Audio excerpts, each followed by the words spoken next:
नमस्कार दोस्तों, स्वागत है आपका स्टडी फॉर सिविल सर्विसेज में। वीडियो को पूरा देखिए। कोई भी आपका फीडबैक है, कोई सजेशन है, तुरंत वीडियो में कमेंट करके जरूर बताइए। अच्छा लगे तो वीडियो लाइक जरूर कर लीजिए और ऐसे वीडियो लगातार फ्री में पाने के लिए चैनल को तुरंत सब्सक्राइब कर लीजिए और बेल आइकन को जरूर टैप कर लीजिए ताकि आगे भी सारे वीडियो आपको मिलते रहे। यूट्यूब में फॉलो करते हैं तो प्लीज ये वाला फ्री टेलीग्राम चैनल जरूर ज्वाइन कर लीजिएगा। सारे नोटिफिकेशन, सारे अपडेट यहीं पे आते हैं, ध्यान रखिएगा। स्टडी फॉर सिविल सर्विसेज का कोई भी पेड ग्रुप अगर आपको ज्वाइन करना है तो सिर्फ 856480560609797523864455 यही नंबर है हमारे, सिर्फ जहां पे कॉल या व्हाट्सएप कर सकते हैं।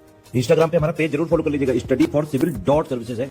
ट्विटर पे हमको जरूर फॉलो कर लीजिएगा @study for civil। आज का वीडियो हमारे इंडियन पेंटिंग्स के वीडियोस का ही कंटिन्यूएशन है। और जैसे जैसे हमने इंडियन पेंटिंग्स के बेसिक्स को और मुराल पेंटिंग्स और मिनिएचर पेंटिंग्स को डिस्कस कर लिया है, तो अब हम अपने पेंटिंग्स के लास्ट टॉपिक्स की तरफ बढ़ रहे हैं। और आज के वीडियो में हम डिस्कस करेंगे कंपनी पेंटिंग्स के बारे में, और इसी के साथ साथ हम देखेंगे कुछ जो मॉडर्न पेंटिंग्स हैं और उनकी क्या टेक्निक्स हैं उनको बनाने की, उनकी क्या स्पेसिफिकेशंस है उन्हें भी समझेंगे। और इसके बाद बचेगा हमारा फोक पेंटिंग्स का टॉपिक, जिसे हम नेक्स्ट वीडियो में कवर करेंगे। तो चलिए आगे बढ़ते हैं और क्वेश्चन के फॉर्म में कंपनी पेंटिंग्स और मॉडर्न पेंटिंग्स को समझते हैं।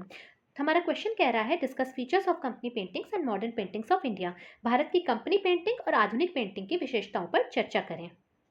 आंसर की शुरुआत करेंगे हम ये बताते हुए कि अंग्रेज़ों के आगमन के साथ ही भारत में कंपनी शैली की चित्रकला का उदय हुआ था। देखिए, इंसान कहीं भी जाता है तो आज भी फ़ोटो खींचता है और फिर फ़ोटो खींच करके जब वापस आता है कहीं घूम घाम करके तो घर वालों को दिखाता है, व्हाट्सएप स्टेटस में डालता है। लेकिन उस टाइम पे 1800 और 1900 की शताब्दी में ये सब चीज़ें नहीं हुआ करती थी, ये साधन नहीं उपलब्ध थे।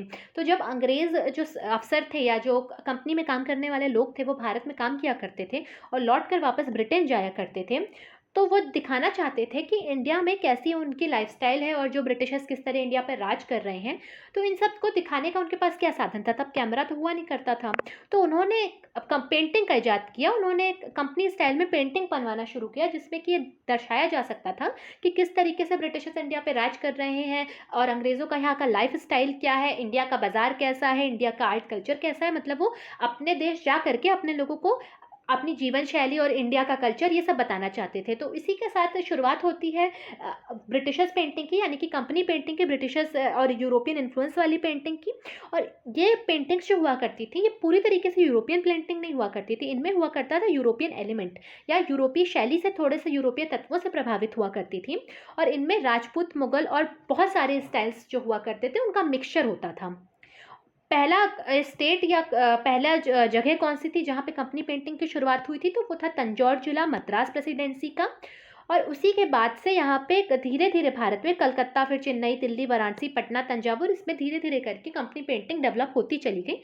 लेकिन कंपनी पेंटिंग बनने की शुरुआत हुई थी मद्रास के तंजावुर से। इसके बाद हम देखेंगे कंपनी पेंटिंग को कंपनी कलम के नाम से भी जाना जाता है।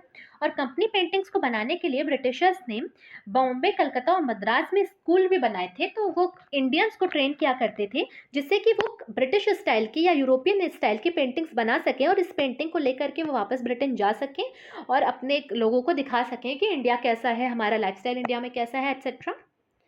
फीचर्स क्या क्या हुआ करते थे कंपनी पेंटिंग के, हम समझते हैं। तो कंपनी पेंटिंग्स में हमें इंडो यूरोपियन शैली का संकर, यानी कि हाइब्रिड इंडो यूरोपियन शैली देखने को मिलती है। और ये बहुत इंपॉर्टेंट पॉइंट है कि कंपनी पेंटिंग्स के साथ इंडिया में वाटर कलर्स का यूज़ शुरू हो जाता है। और इन पेंटिंग्स में शेडिंग का फीचर काफ़ी प्रोमिनेंट था। छायांकन या फिर किसी ऑब्जेक्ट की जो शेडिंग करके पेंटिंग्स बनती है, पेंटिंग्स में जो पर्टिकुलर शेड होते हैं जो उसमें थोड़ी सी जान डालते हैं, तो उस शेडिंग का काफ़ी ज़्यादा यूज़ देखने को मिलता है। और मुख्य विषय क्या क्या थे इन पेंटिंग्स के? तो सबसे पहले इनमें लैंडस्केप्स या परिदृश्य बनाए जाते थे। उसके अलावा स्मारक बनाए जाते थे, वो भी खास तौर पर मुगल स्मारक, मुगल मॉन्यूमेंट्स। और उसके अलावा यहाँ पे भारतीय त्योहारों को दर्शाया गया, भारतीय वेशभूषा को, भारतीय डांसेस को, मेलों को इत्यादि को। और भारत के डिफरेंट कास्ट और ट्रेड फिगर्स दर्शाए गए हैं, व्यवसायों के आंकड़े दर्शाए गए हैं। साथ ही साथ ये पेंटिंग्स बहुत बड़ी हुआ करती थी। इनमें पेड़ और पक्षी काफ़ी बनाए जाते थे और इनको बनाने के लिए हाथी दांत का उपयोग किया जाता था और ज़्यादातर ये कागज़ पर बनाई जाती थी।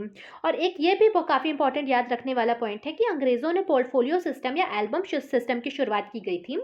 जो कागज़ पे ये पेंटिंग्स बनाई जाती थी, इनको एक एल्बम में रखा जाता था जिसे पोर्टफोलियो कहते थे या इसे मुरक्का कहा जाता था।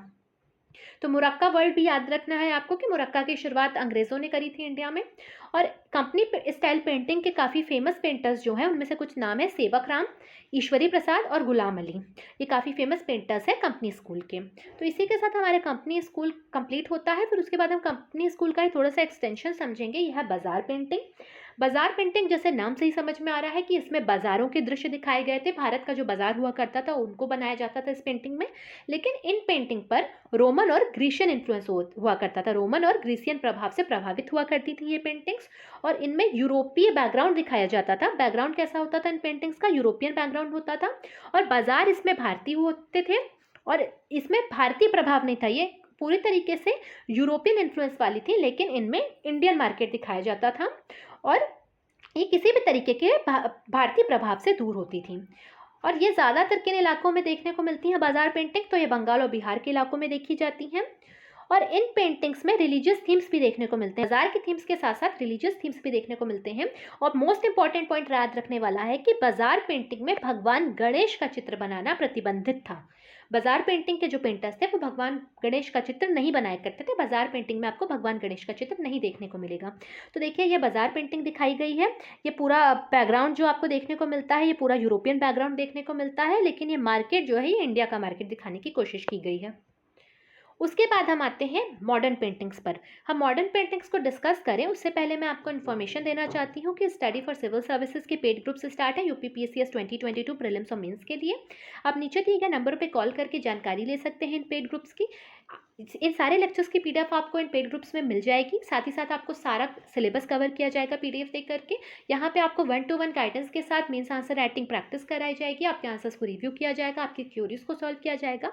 तो बहुत स्ट्रॉन्ग प्रिपरेशन आपकी हो जाएगी। आप नीचे दिए गए नंबर पर कॉन्टैक्ट करें और ग्रुप्स को जरूर ज्वाइन करें। अब हम समझते हैं कि भारत में जो मॉडर्न पेंटिंग्स है जो कि 1947 के बाद से चली आ रही हैं, जो अब मॉडर्न टाइम में डेवलप हो रही हैं, वो पेंटिंग्स कौन कौन सी हैं और इनके फेमस पेंटर्स कौन कौन से इन स्कूल्स के, साथ ही साथ इनकी क्या क्या विशेषताएं हैं। तो सबसे पहला नाम मॉडर्न पेंटिंग्स में आता है राजा रवि वर्मा का। और राजा रवि वर्मा को ही आधुनिक चित्रकला के स्कूल के प्रवर्तक के रूप में माना जाता है। He was the originator of the school of Modern painting. और इस स्कूल की पेंटिंग में वेस्टर्न थीम का काफ़ी इन्फ्लुएंस देखने को मिलता है। पश्चिमी विषयों और तकनीकों का काफ़ी प्रभाव देखने को मिलता है। उन्होंने इस तकनीक को दक्षिण भारत की तकनीक के साथ मिलाया था और कुछ अभूतपूर्व काम किए थे। तो देखिए राजा रवि वर्मा ने डेक्कन पेंटिंग को वेस्टर्न पेंटिंग्स की टेक्निक के साथ मिला करके एक नया अपना स्टाइल क्रिएट किया था। और इस स्टाइल में इन्होंने जो बहुत फेमस काम किए थे वो है रावण किडनैपिंग सीता। जो रावण सीता का अपहरण कर रहा है उस सीन को इन्होंने दर्शाया है। और इनकी काफ़ी फेमस पेंटिंग है लेडी इन मूनलाइट और मदर इंडिया। इस तरीके के थीम्स हुआ करते थे इनकी पेंटिंग्स के। तो राजा रवि वर्मा की देखिए सबसे फेमस पेंटिंग एक है लेडी इन द मूनलाइट, ये बनाई गई है। उसके बाद हमारा दूसरा मॉडर्न स्कूल आता है बंगाल स्कूल। बंगाल स्कूल 1940 से 1960 के दौरान काफ़ी फला फूला और इसकी शुरुआत करी थी अवनींद्रनाथ टैगोर ने। और ये इनकी अरेबियन नाइट सीरीज़ हुआ करती थी एक, उसी के साथ इन्होंने शुरुआत करी थी इस स्कूल की। तो इनकी पेंटिंग की एक सीरीज़ थी अवनींद्रनाथ टैगोर की जो कि अरेबियन नाइट सीरीज़ के नाम से जानी जाती है। इसी के साथ इन्होंने शुरुआत करी Bengal School of Modern Painting की। लेकिन Bengal School of Modern Painting के सबसे फेमस जो पेंटर हैं वो रविंद्रनाथ टैगोर हैं। रविंद्रनाथ टैगोर की पेंटिंग की खासियत ये थी कि उनकी पेंटिंग साइज में छोटी हुआ करती थी और उनमें काली रेखाओं का उपयोग किया जाता। और रविंद्रनाथ टैगोर काफ़ी स्पिरिचुअल पर्सन थे, आध्यात्मिक पर्सन थे।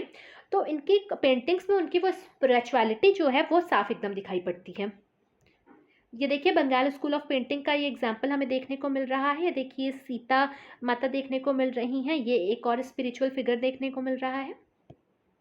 उसके बाद हमारी तीसरी मॉडर्न पेंटिंग आती है क्यूबिक स्टाइल की पेंटिंग। तो क्यूबिक स्टाइल की पेंटिंग के सबसे फेमस जो पेंटर है वो है एम एफ हुसैन। आप सबने एम एफ हुसैन का नाम सुना ही होगा।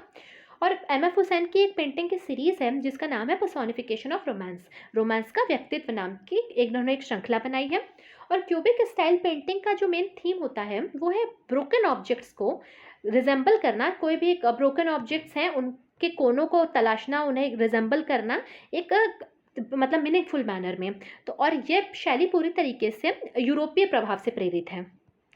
तो देखिए आप ये क्यूबिक स्टाइल पेंटिंग को देख सकते हैं। ये ब्रोकन ऑब्जेक्ट्स हैं, ये एक आपको आयत देखने को मिलेगा, ये स्क्वायर देखने को मिलेगा। इन सबको मिला करके एक अलग अलग रंग से दर्शा करके इस पेंटिंग को बनाया गया है।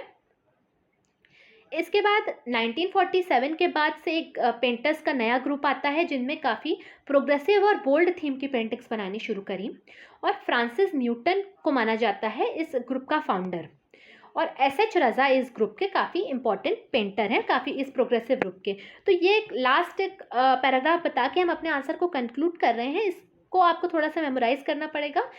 ये दो नाम, ये फ्रांसिस न्यूटन और एस.एच. रज़ा, जो कि 1947 के बाद जो चित्रकारों का एक प्रोग्रेसिव और बोल्ड थीम वाला समूह आता है, उससे रिलेटेड ये दोनों नाम हैं।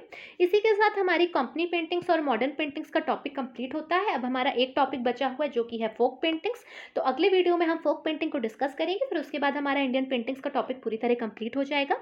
बने रहिएगा चैनल के साथ, मिलते हैं नेक्स्ट वीडियो में। Thank you for watching.